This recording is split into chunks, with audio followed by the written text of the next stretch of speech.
Muy buenas noches, seguimos aquí en Morelos en la Mira y hoy, ya le decía antes de la pausa, hablaremos del sistema de justicia en el estado de Morelos y el uso de las tecnologías. Agradecemos que nos acompañe aquí en el estudio Luis Jorge Gamboa Olea, quien es magistrado del Tribunal Superior de Justicia. Gracias por aceptar esta invitación. Hola Liliana, ¿cómo están? Muy buenas noches, gusto en saludarlos. Muy buenas noches. Y vía remota también tenemos invitados. Le agradecemos a Gibran Haro, él es abogado postulante y presidente de la Academia Mexicana de Derecho Juan Velázquez, capítulo Morelos. Gibran, muy buenas noches. Gracias por aceptarnos esta vía de comunicación para el programa Morelos en la Mira.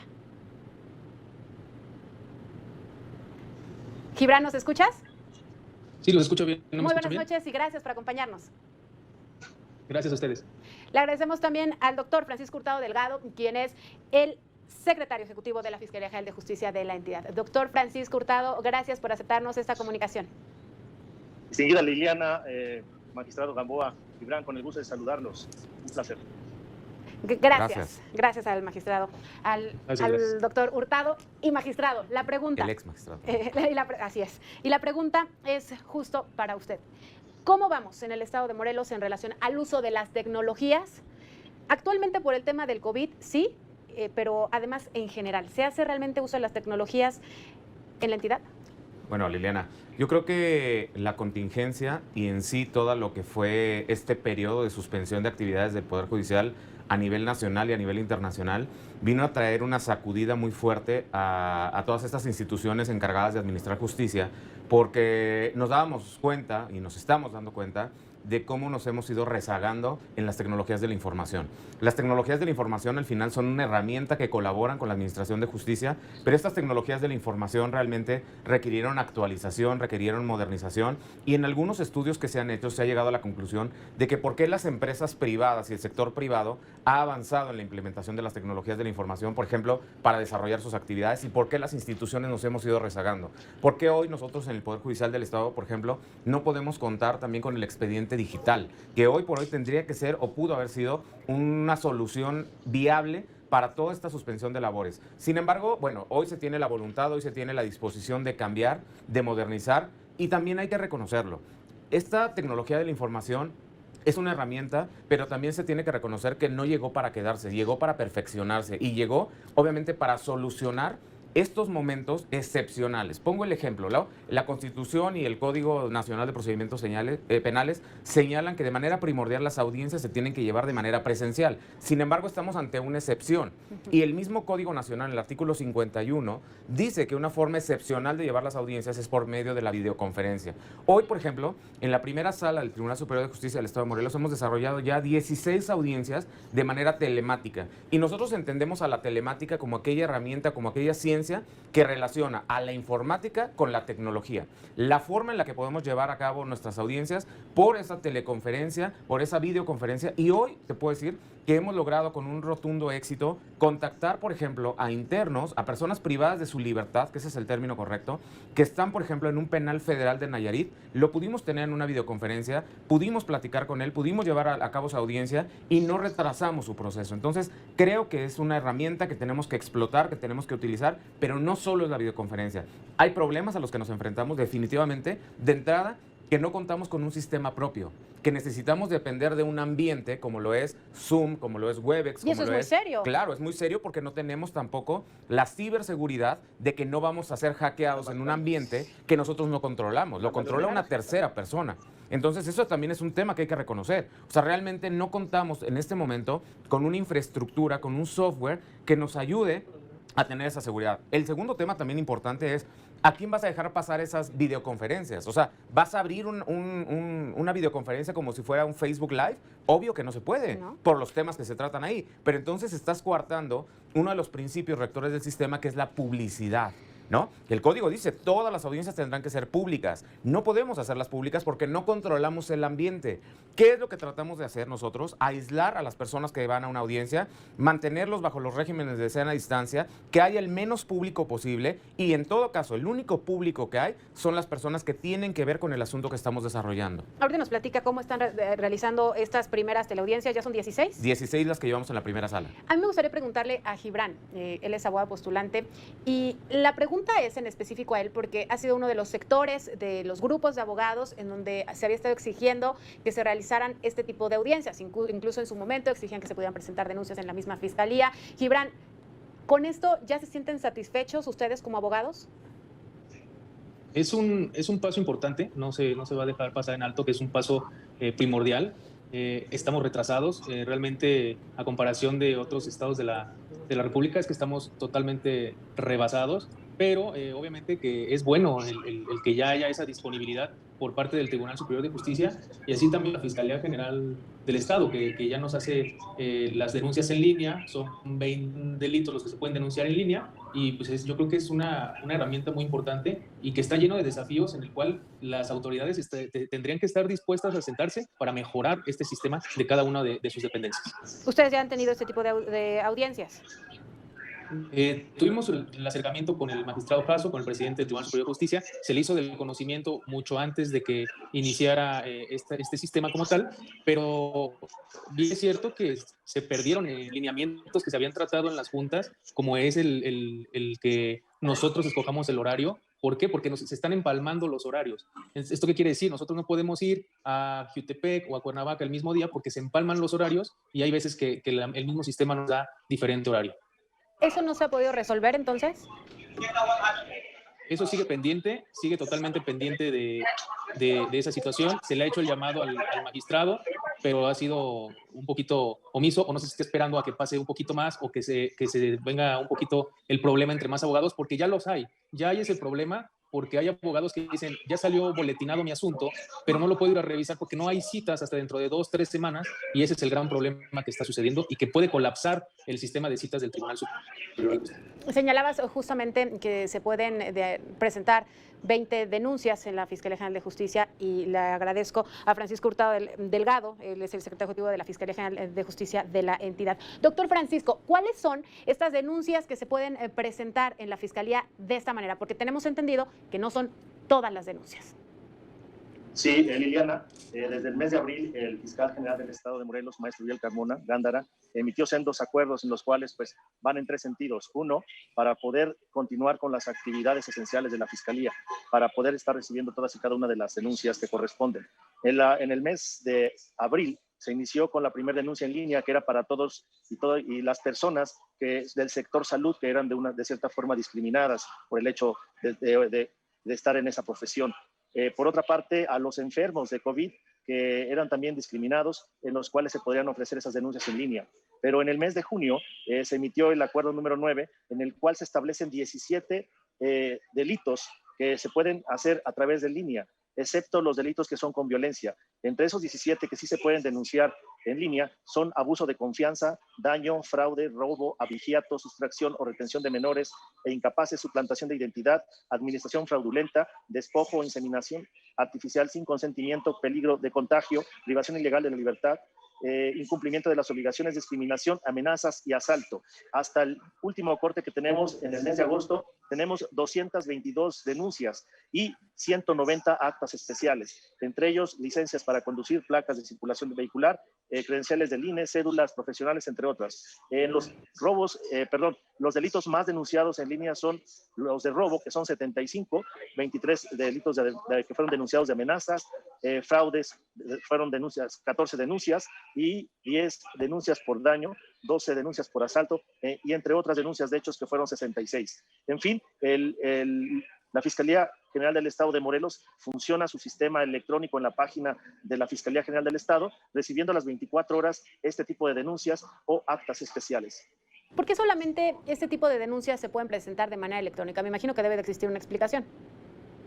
En efecto, en 3 sentidos va. El primero, para poder evitar un riesgo que pueda tener algún contagio con las personas que asisten a denunciar algún delito.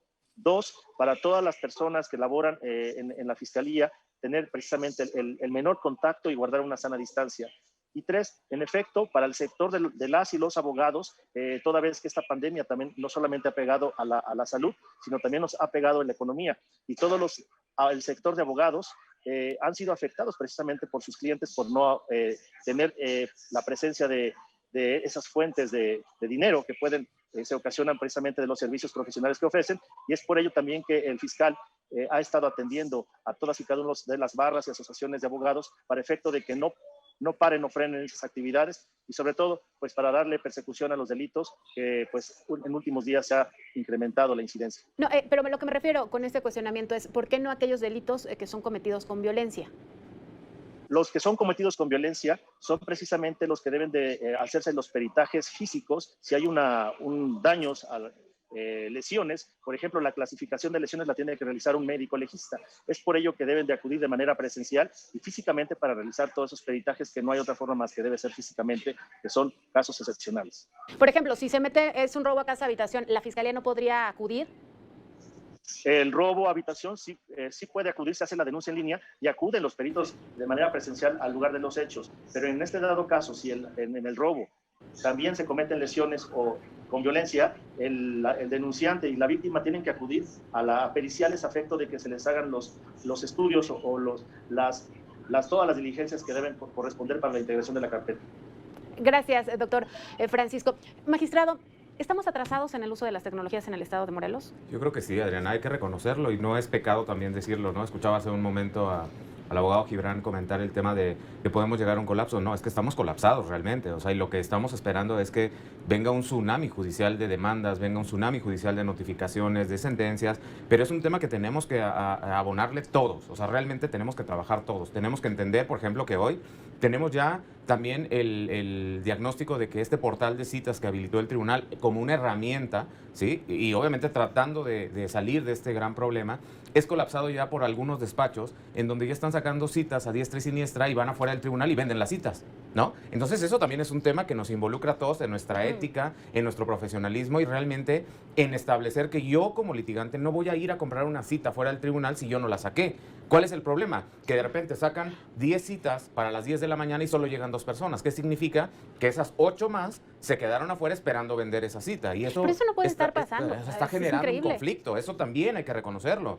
Y esto también está generando que nosotros obviamente en el tribunal, por más que tengamos esa voluntad y esa decisión de avanzar, que nos hace falta mucho, sí, definitivamente. Escuchaba yo también al doctor Hurtado ahorita comentarlo, ¿no? Por ejemplo, en algunos países como Chile, como Colombia, es la fiscalía la que acude a los domicilios, ¿no? A entrevistarse con las personas, con todas las medidas de seguridad, evitando que las personas salgan o evitando que el foco de contagio se dé en la fiscalía, ¿no? Entonces hay muchas cosas que tenemos que avanzar. Las tecnologías de la información llegaron, pero llegaron obviamente para que se ocupen como una herramienta y que las explotemos y que las implementemos, porque efectivamente uno de los gremios dentro de todos los que hubo que más daños sufrieron y que más problemas han tenido, pues es el de los abogados, y lo reconocemos como tal, y creemos y estamos convencidos de que nuestro mejor esfuerzo debe de ir encaminado no solo a ellos, sino a sus clientes, a los justiciables, a los que nos debemos nosotros y a los que debemos de establecer realmente un tema de apertura y de reconocimiento de que, bueno, nos agarraron con los dedos en la puerta, que no estábamos preparados, que no habíamos avanzado y que las habíamos abandonado, las tecnologías de la información. Hoy es la mejor oportunidad que tenemos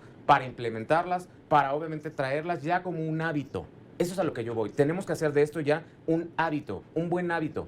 Que el creer, por ejemplo, que ya no necesitas presentar una demanda física, que lo puedes presentar por una vía electrónica, que quede en una nube y que en esa nube se pueda despachar, se puedan hacer los acuerdos, se puedan notificar a las partes. No hemos podido nosotros incluso en el Poder Judicial avanzar con el tema de las notificaciones. ¿Por qué? Pues porque obviamente necesitamos de una reforma constitucional que es muy compleja. No es una reforma nada más a un código local, sino se tiene que elevar a una cuestión constitucional en donde los consensos políticos, bueno, pues sabemos que en muchas ocasiones están entrampados, ¿no? Me gustaría preguntarle al doctor Hurtado, ¿sí ustedes en la Fiscalía tuvieron un atraso importante? No hubo un atraso importante porque no se dejó de trabajar. La Fiscalía con el 100% de su personal estuvimos trabajando de manera presencial con el 40% del estado de fuerza. El resto estuvo y continuó trabajando desde casa. Nunca se ha dejado de trabajar y sobre todo pues dándole mayor enfoque a atención temprana a los delitos cometidos en flagrancia. Es un hecho, ustedes recibían las denuncias, estuvieron trabajando al 100%, pero ¿cuántos juicios? Porque ahí sí hubo un atraso.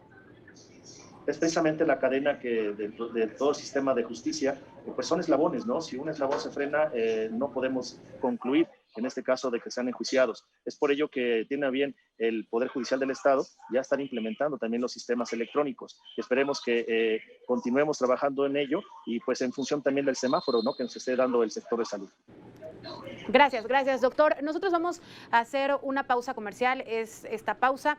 Antes de eso, vamos con mi compañero Leonardo. El sistema de justicia y el uso de las tecnologías es de lo que hablamos hoy aquí en Morelos en la Mira. Y seguimos con este tema. Me gustaría preguntarle a Gibran Haro, ¿de qué manera ellos están realizando este trámite, por ejemplo, para agendar citas en el Tribunal Superior de Justicia? ¿Cómo lo están haciendo ustedes, Gibran? Bueno, antes que nada, primero tuvimos que registrarnos en el portal a través de nuestro CUR.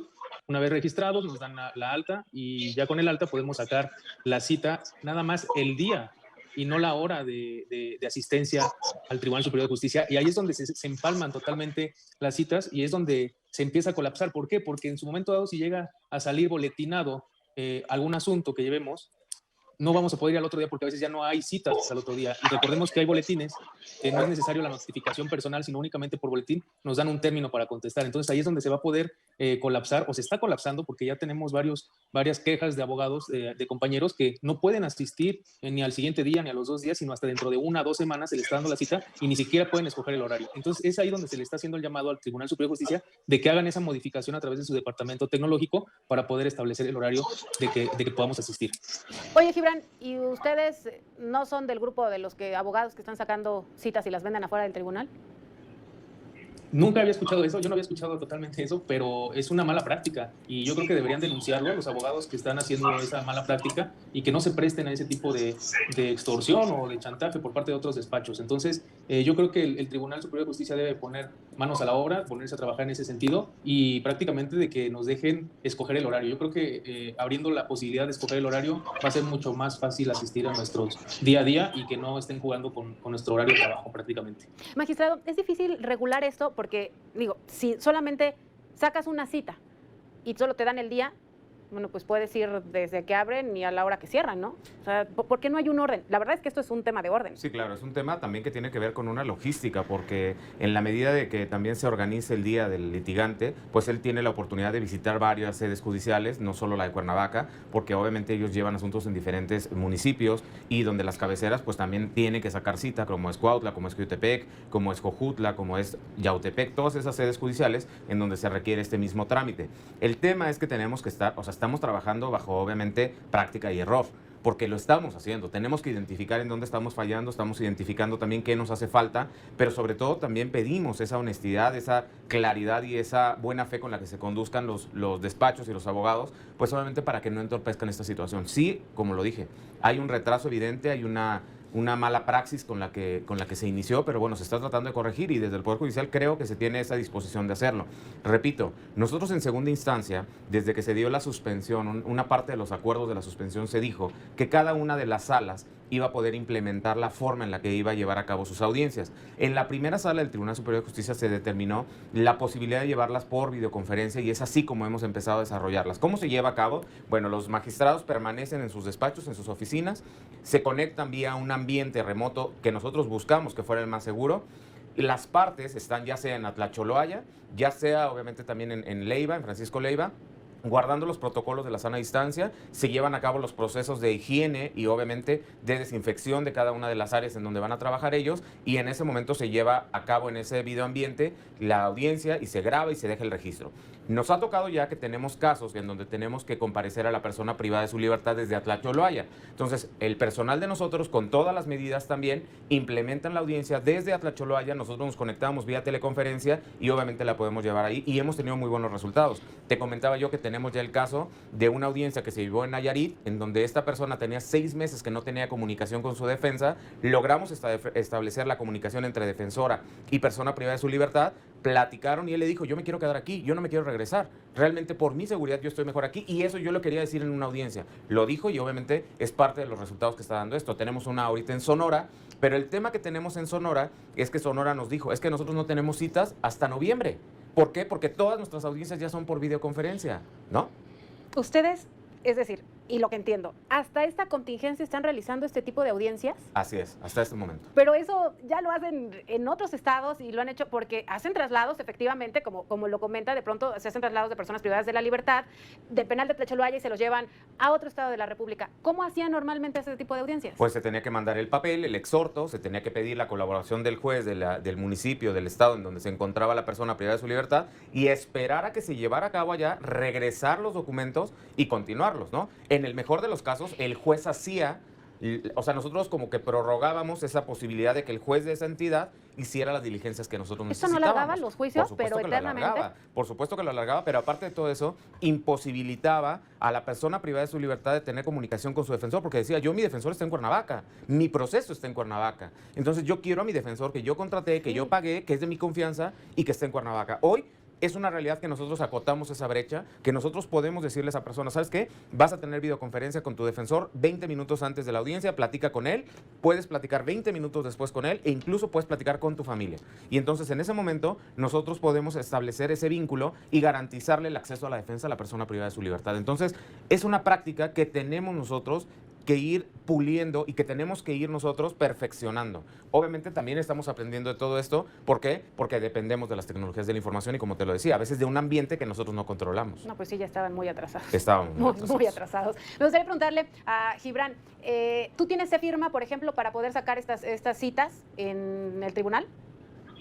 Sí, de hecho, el despacho que represento está a nivel tecnológico desde el Poder Judicial de la Federación. Recordemos que la Federación, a través del 2014 prácticamente, iniciaron la firma electrónica, la llamada FIREL. Entonces, nosotros como abogados postulantes teníamos la obligación de solicitar la FIREL al Poder Judicial de la Federación y nosotros tramitar así los amparos de nuestros representados. Ese es en la parte federal. En la parte local estamos muy atrasados. En alguna reunión que tuvimos con el magistrado Jasso, le llegamos a comentar la posibilidad de llegar a hablar, a tener un convenio con el Poder Judicial de la Federación a efecto de que la firma electrónica de cada abogado postulante se tomara en cuenta para el Tribunal Estatal. ¿Para qué? Para que esto fuera un poquito más rápido y prácticamente agarraran errores del Poder Judicial de la Federación. Eso es lo que se le llegó a comentar de manera personal en las reuniones que se tuvieron antes de que regresáramos a la actividad que se está haciendo ahorita, ¿no? Eso incluso les facilitaría a ustedes muchas cosas como abogados.